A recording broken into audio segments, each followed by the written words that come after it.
Hello everyone, myself Siddesh, lecturer in economics, Don Bosco PU College, Chitradurga. Welcome to economics and land class. This is the continuation, the part of the chapter number 1. This is the fourth video of that same chapter.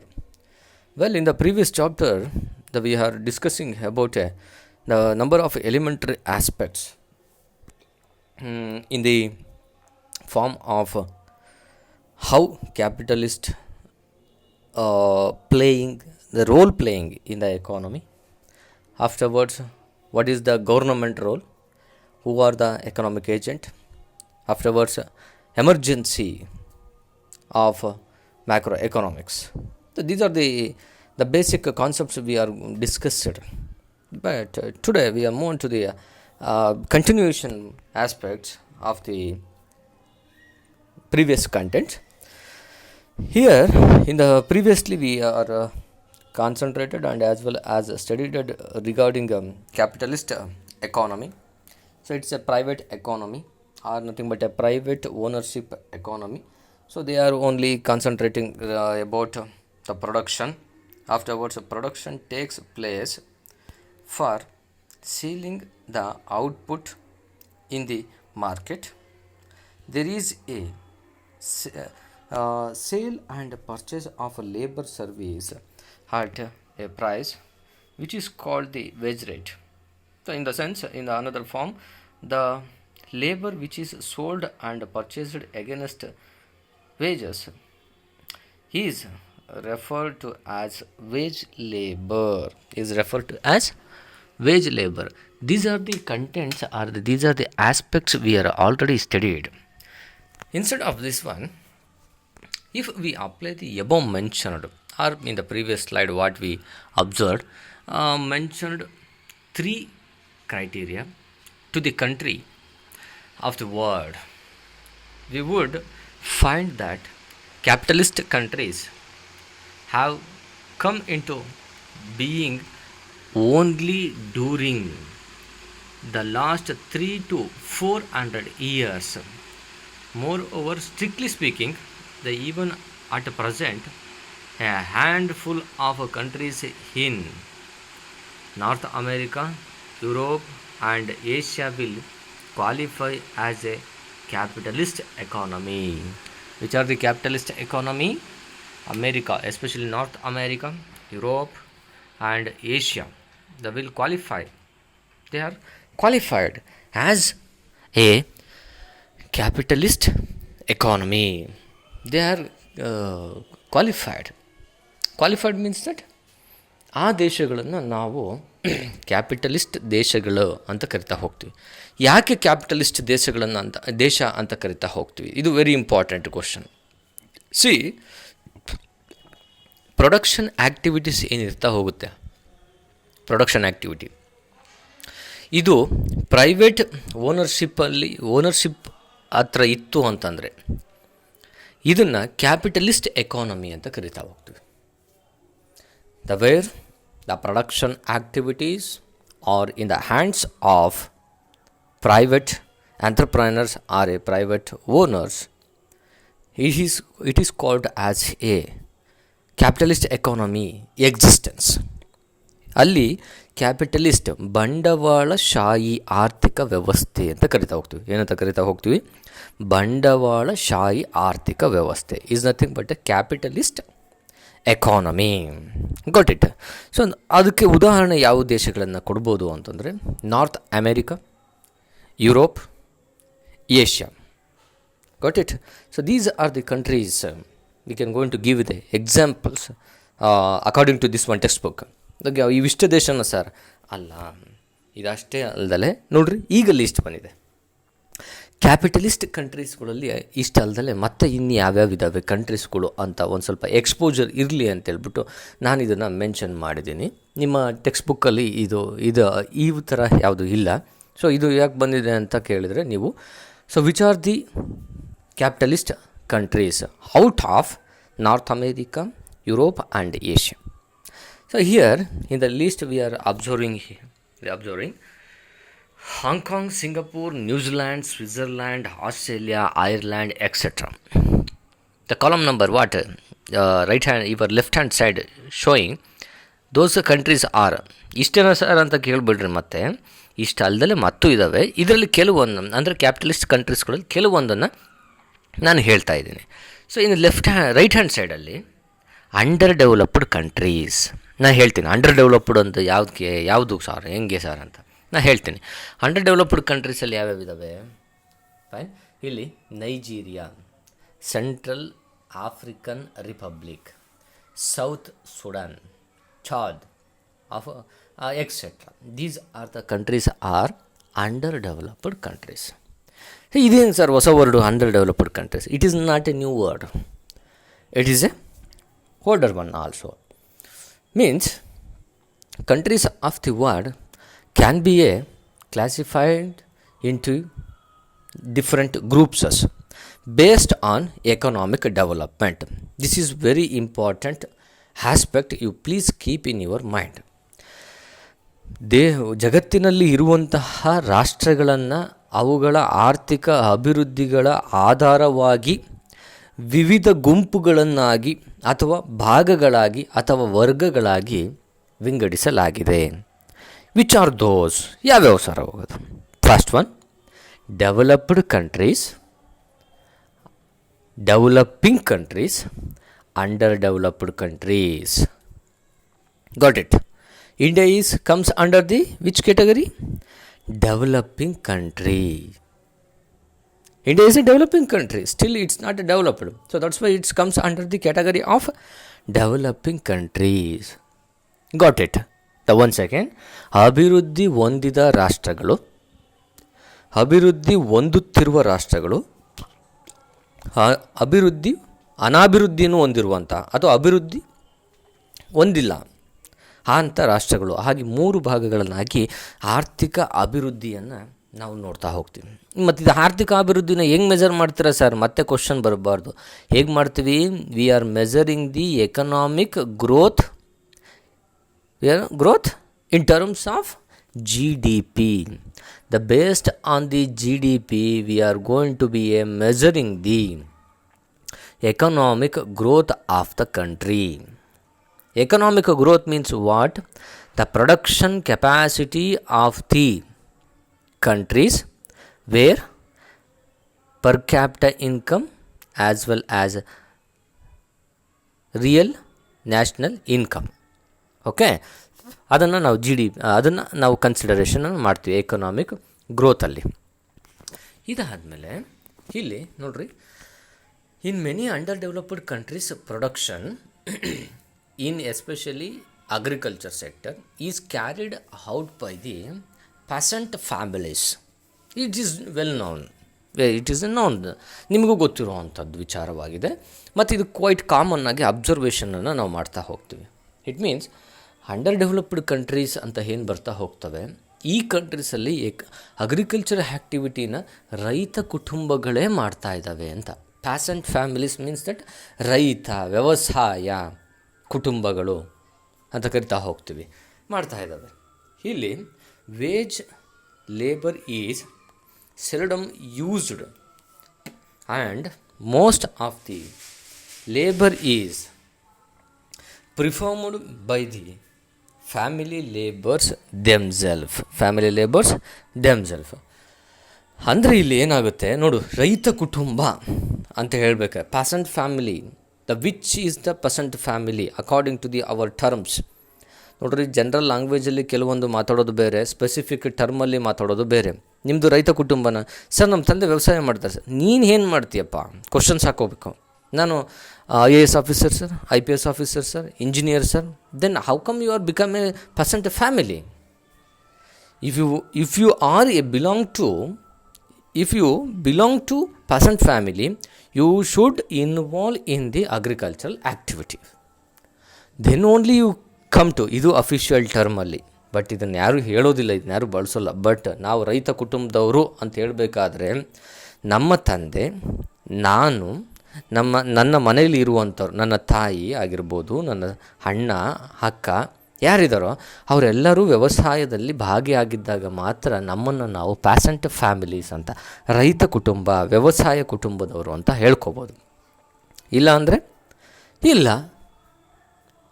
ರೈತ ಅಂದರೆ ಅಲ್ಲಿ ಅವಾಗ ನಾವೇನಂತ ಹೇಳ್ಬೋದು, we are dependent on agriculture but we are not belongs to a peasant family ಅಂತ ಹೇಳ್ತೀವಿ. So ಈ ಒಂದು ಕಂಡೀಷನನ್ನು ಅಂಡರ್ ಡೆವಲಪ್ಡ್ ಕಂಟ್ರೀಸಲ್ಲಿ ನೋಡ್ತಾ ಇದ್ವಿ. Afterwards, production is not solely for the market.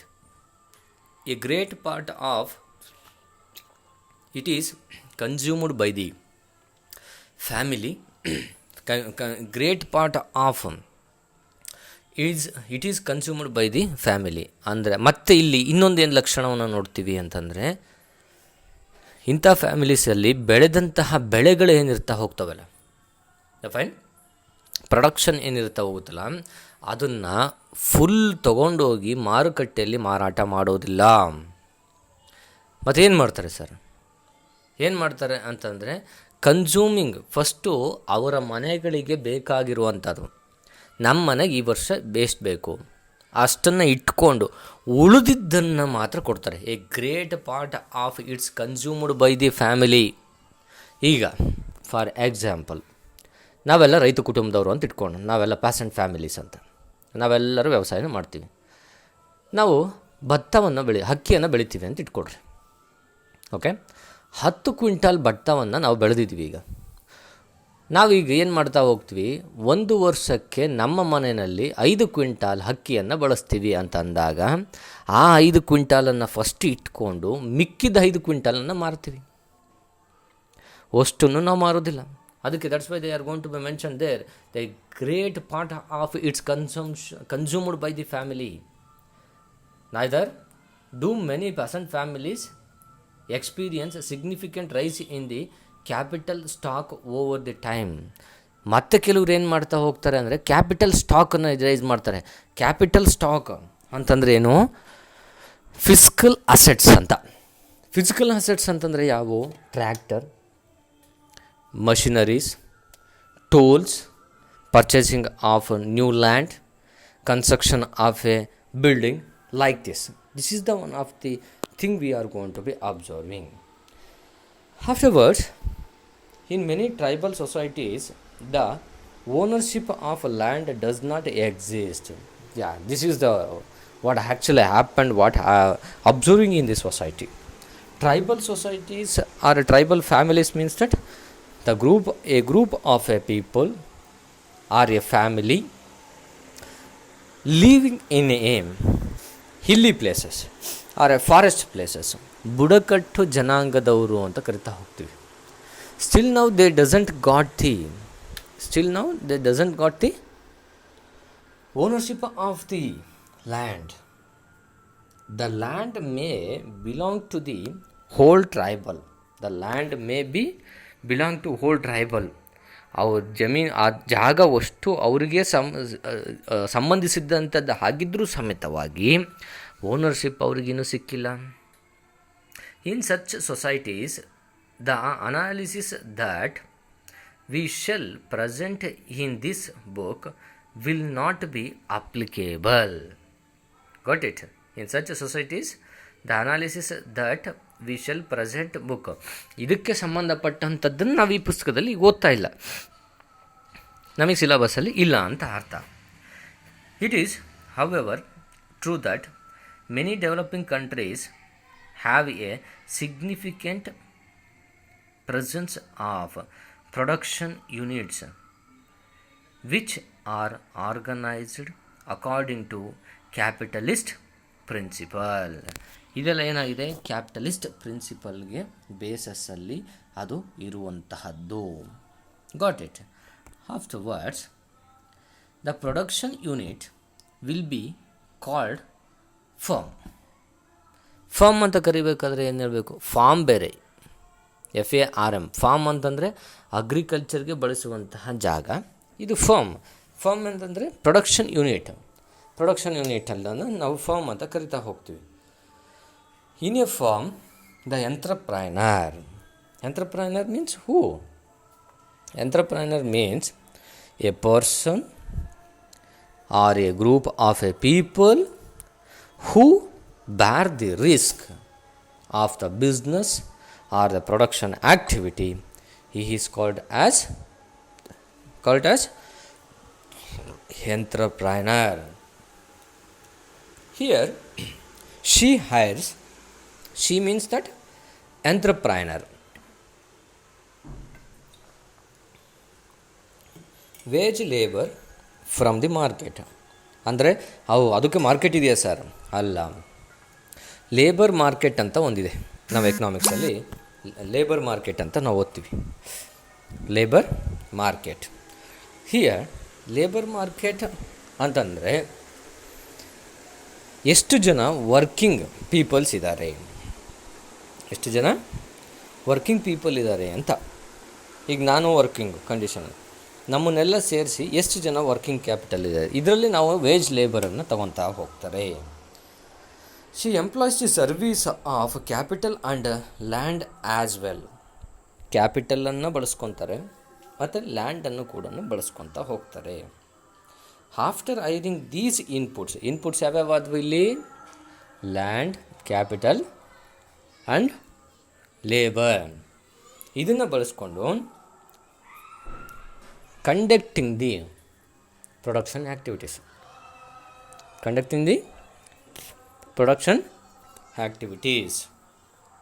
Her motive means very important objective or nothing but a intention for producing goods and services is to sell them in the market and earn profit.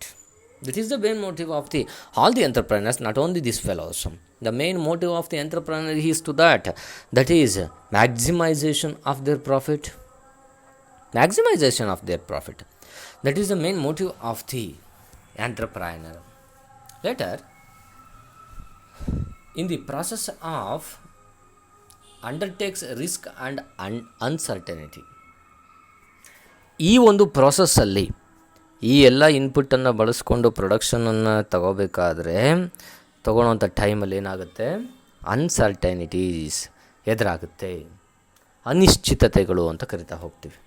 Okay, for example, she may not get a high enough price for the goods she is producing. This may lead to fall in the profit that she earns. Fine. So when the high enough price for the goods she is producing, this may leads to fall in the profit. Automatically ಇದು decline ಆಗುತ್ತೆ, ಹೌದಿಲ್ಲ?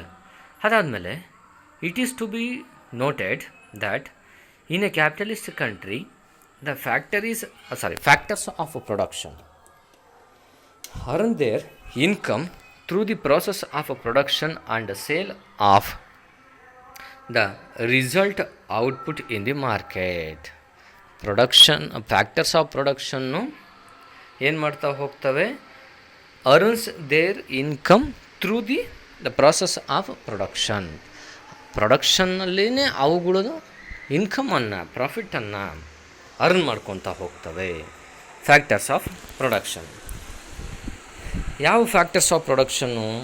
Land, labour, capital and organisation. Here, in the both developed and developing countries, apart from the private capitalist sector, there is a institution of state. The role of state includes framing laws, enforcing them, and delivering justice. Here, the word used, the state. The state refers government. Government has the responsibility in order to frame one of the law to providing the justice to the all. That is the one of the main intention of the government or a state. ಇದು state ಅನ್ನೋ ಪದ classical economist ಬಳಸಿರೋ ಅಂಥದ್ದು. State ಅಂತಂದರೆ ನಾವು ಅರ್ಥ ಮಾಡ್ಕೋಬೇಕು ಇಲ್ಲಿ public sector, especially government ಅಂತಲೇ ನಾವು ಅರ್ಥ ಮಾಡ್ಕೋಬೇಕು. ಏನಂತ ಅರ್ಥ ಮಾಡ್ಕೋಬೇಕು? Government.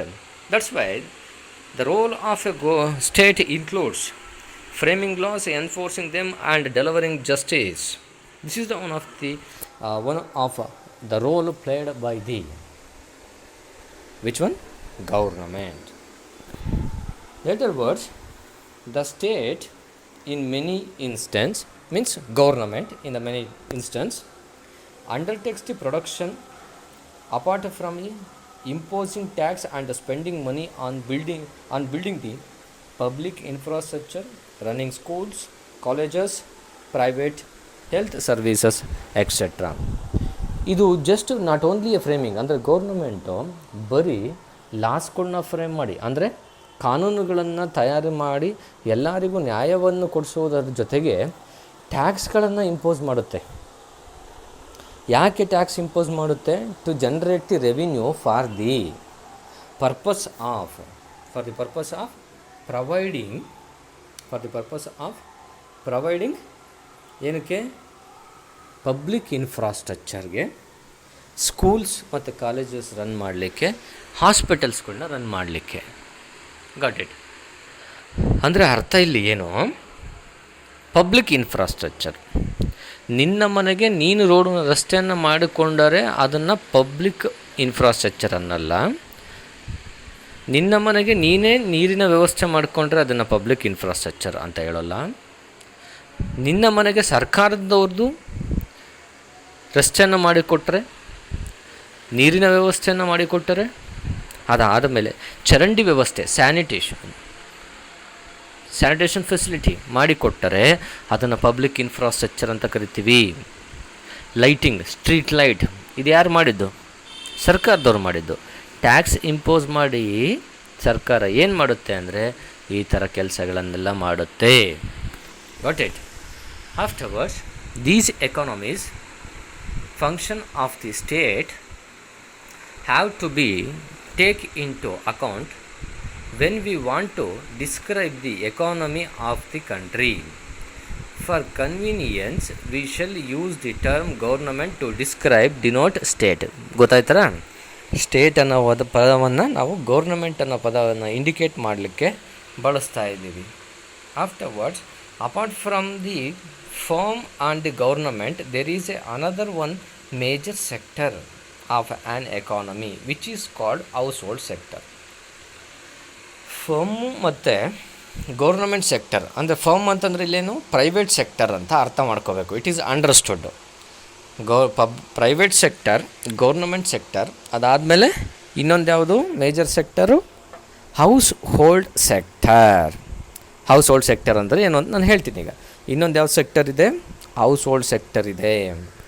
ಇಲ್ಲೇನಾಗುತ್ತೆ? Household sector we mean single individual who takes decision relating to her own consumption or a group of individual for whom decision relating to the consumption are jointly determined. ಹಿಂಗಂದರೆ in a family, ನಿಮ್ಮ ಮನೆಯಲ್ಲಿ ನಿಮ್ಮ ಮನೆಯನ್ನು ನಾವು house hold ಅಂತ ಕರಿತೀವಿ. ಹೇಗೆ ಕರಿತೀವಿ? ನಿಮ್ಮ ಮನೆಯಲ್ಲಿ ಒಬ್ಬರು ಅವರಿಗೆ ಬೇಕಾಗಿರೋ ಅಂಥದ್ದೇನು ಕನ್ಸಂಪ್ಷನ್ಗೆ ಅಂತ ಡಿಸಿಷನ್ ತೊಗೊತಾರೆ, ಅಥವಾ ನಿಮ್ಮೆಲ್ಲರಿಗೂ ಮನೆಯಲ್ಲಿ ಇರುವಂಥವ್ರೆಲ್ಲರಿಗೂ ಏನು ಬೇಕೋ ಕನ್ಸಂಪ್ಷನ್ಗೆ ಅನ್ನೋದನ್ನು ಡಿಸಿಷನನ್ನು ತೊಗೊತಾರೆ. ಅದನ್ನು ನಾವೇನಂತ ಕರಿತೀವಿ ಅಂತಂದರೆ ಹೌಸ್ ಹೋಲ್ಡ್ ಅಂತ ಕರಿತೀವಿ. ನನ್ನ ಮನೆಯನ್ನು ಒಂದು ಹೌಸ್ ಹೋಲ್ಡು, ನಿಮ್ಮ ಮನೆಯನ್ನು ಒಂದು ಹೌಸ್ ಹೋಲ್ಡ್, ನಿಮ್ಮ ಎದುರುಗಡೆ ಮನೆ ಮತ್ತೊಂದು ಹೌಸ್ ಹೋಲ್ಡ್. ಎಷ್ಟು ಮನೆಗಳಿದಾವೋ ಅವೆಲ್ಲವೂ ಸಹಿತ ಏನಾಗ್ತದೆ?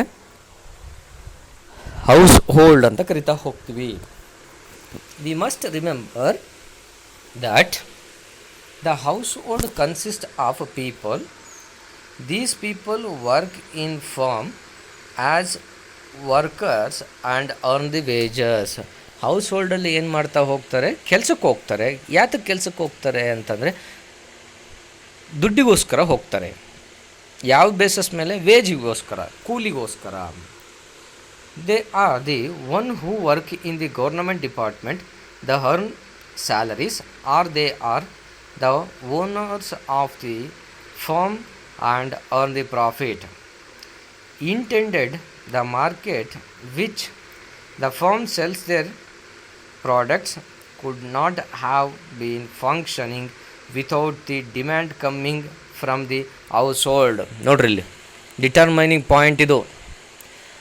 ಹೌಸ್ ಹೋಲ್ಡ್ ಸೆಕ್ಟರು ಚೆನ್ನಾಗಿರಲಿಲ್ಲ ಅಂತಂದರೆ ಫರ್ಮ್ಸ್ಗಳು ಎಷ್ಟು ಪ್ರೊಡಕ್ಷನ್ ಮಾಡಿದ್ರು ಅವಕ್ಕೆ ಬೆಲೆ ಬರೋದಿಲ್ಲ. ಯಾಕೆ ಎಂಪ್ಲಾಯ್ಮೆಂಟ್ ಯಾಕೆ ಬೇಕು ಅಂತ ಗೊತ್ತಾಯ್ತಾ ನಿಮಗೆ? ನನ್ನ ಮನೆಯಲ್ಲಿ ಯಾರೂ ಕೆಲಸಕ್ಕೆ ಹೋಗ್ತಾ ಇಲ್ಲ, ಸೊ ನಮ್ಮ ಹತ್ರ ದುಡ್ಡಿಲ್ಲ ಅಂತಂದರೆ ಜಾಸ್ತಿ ಫ್ಯಾಕ್ಟರೀಸ್ಗಳನ್ನ ಓಪನ್ ಮಾಡಿ ಪ್ರೊಡಕ್ಷನನ್ನು ಮಾಡಿ ಡಿಮ್ಯಾಂಡೇ ಇಲ್ಲ ಅಂತಂದರೆ ಏನು ಮಾಡ್ತಾರೆ? ಅದಕ್ಕೆ ಹೌಸ್ ಹೋಲ್ಡ್ ಸೆಕ್ಟರ್ ಚೆನ್ನಾಗಿರಬೇಕು. ನಮ್ಮ ಮನೆಯಲ್ಲಿ ನಿಮ್ಮ ಮನೆಯಲ್ಲಿ ಎಲ್ಲರೂ ಕೆಲಸಕ್ಕೆ ಹೋಗಬೇಕು. ಕೆಲಸಕ್ಕೆ ಹೋದಾಗ ಏನಾಗುತ್ತೆ, ಫರ್ಮ್ಸ್ಗಳು ಫಾರ್ಮ್ಸ್ ಏನು ಪ್ರೊಡಕ್ಷನ್ ಮಾಡ್ತಾ ಇರ್ತಾವಲ್ಲ ಅವುಗಳಿಗೆ ಡಿಮ್ಯಾಂಡ್ ಬರುತ್ತೆ. ಇಲ್ಲ ಅಂದರೆ ಯಾರು ತೊಗೋಬೇಕು? ಈಗ ನಮ್ಮ ಮನೆಯಲ್ಲಿ ಹಳೆ ಟಿ ವಿ ಇದೆ, ನಾನು ಕೆಲಸಕ್ಕೆ ಹೋಗ್ತೀನಿ, ನಮ್ಮ ತಂದೆ ಕೆಲಸಕ್ಕೆ ಹೋಗ್ತಾರೆ, ನಮ್ಮ ಅಣ್ಣ ಕೆಲಸಕ್ಕೆ ಹೋಗ್ತಾನೆ, ಸೊ ತೊಗೋಬೋದು ಈಗ, ಹೌದಾ? ಯಾಕಂದರೆ ದುಡ್ಡಿದೆ. ಅದೇ ನಮ್ಮ ಮನೆಯಲ್ಲಿ ನಾನು ಕೆಲಸಕ್ಕೆ ಹೋಗ್ದಲೆ, ನಮ್ಮ ಅಣ್ಣ ಕೆಲಸಕ್ಕೆ ಹೋಗ್ದಲೆ, ನಮ್ಮ ತಂದೆನೂ ಕೆಲಸಕ್ಕೆ ಹೋಗ್ದಾಗಿದ್ದಾಗ ದುಡ್ಡೆಲ್ಲಿಂದ ಬರುತ್ತೆ? ಟಿ ವಿ ಹೇಗೆ ತೊಗೊತೀರಿ? ಫರ್ಮ್ ಆಲ್ರೆಡಿ ಪ್ರೊಡಕ್ಷನ್ ಮಾಡಿದೆ ಟಿ ವಿನ, then how come you are going to purchase? ಅದಕ್ಕೋಸ್ಕರನೇ household sector is another important sector instead of the private sector is nothing but a firm and government sector. Got it? So after that, moreover, they can also earn rent by leasing land or earn the interest by lending capital. Household ಸೆಕ್ಟರ್ನವ್ರು ಏನು ಮಾಡ್ತಾರೆ, ಅವರಲ್ಲಿದ್ದಂತಹ ಜಮೀನನ್ನು ಲೀಸಿಗೆ ಹಾಕೋದ್ರಿಂದ ಅಥವಾ ಆ money lending ಮಾಡಿರ್ತಾರಲ್ಲ, ಸಾಲ ಕೊಟ್ಟಿರ್ತಾರಲ್ಲ, ಅದರಿಂದ ಬರುವಂತಹ ಇಂಟ್ರೆಸ್ಟ್ಗಳಿಂದಲೂ ಸಹ ಹೌಸ್ ಹೋಲ್ಡಿಗೆ ಇನ್ಕಮ್ ಬರ್ತಾ ಹೋಗುತ್ತೆ. Fine, this is the thing here. So for we have describe the major players in the domestic economy. Domestic economy ಅಂತಂದರೆ ಏನು?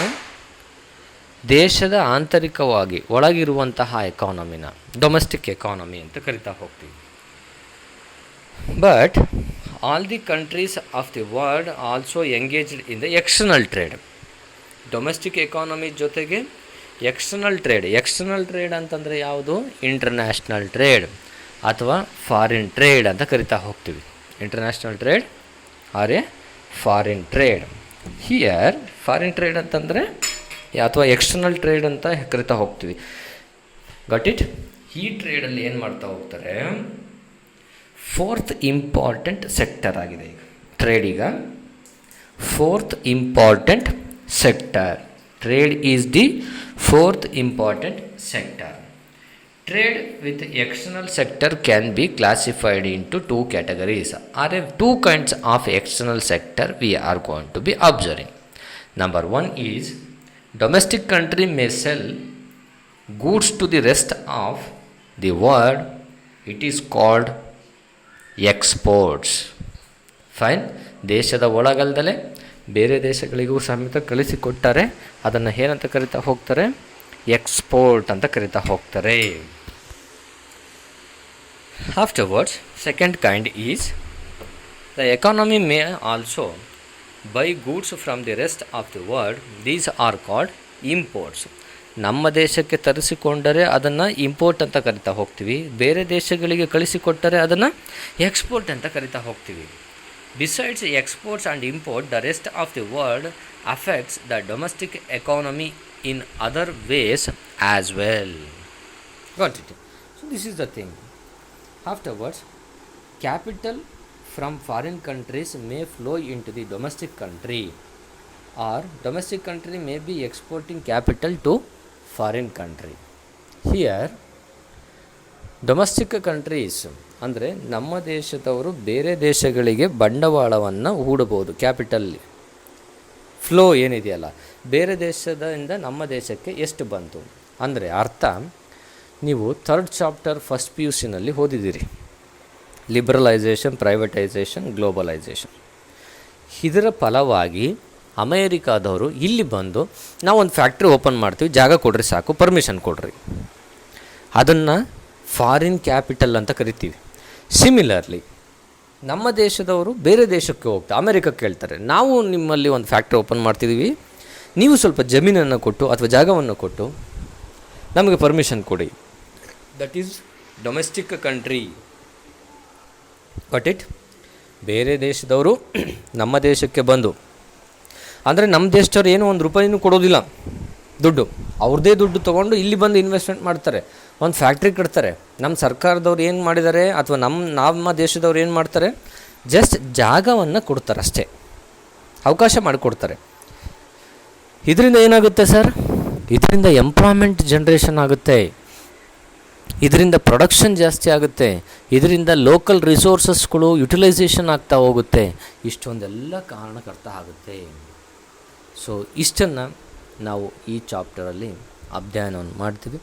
So these are the contents we are going to studied in the chapter number chapter number first in the video number 4. So regarding this one chapter, if you have any doubts, please note it down. So when we meet in the Zoom or in the college, we will discuss once again regarding the which are the concepts you are not understand in the video. We will discuss. So until then, I hope that you people you understand. Until then, please take care of yourself and your family. So meet you in the next video. Thank you.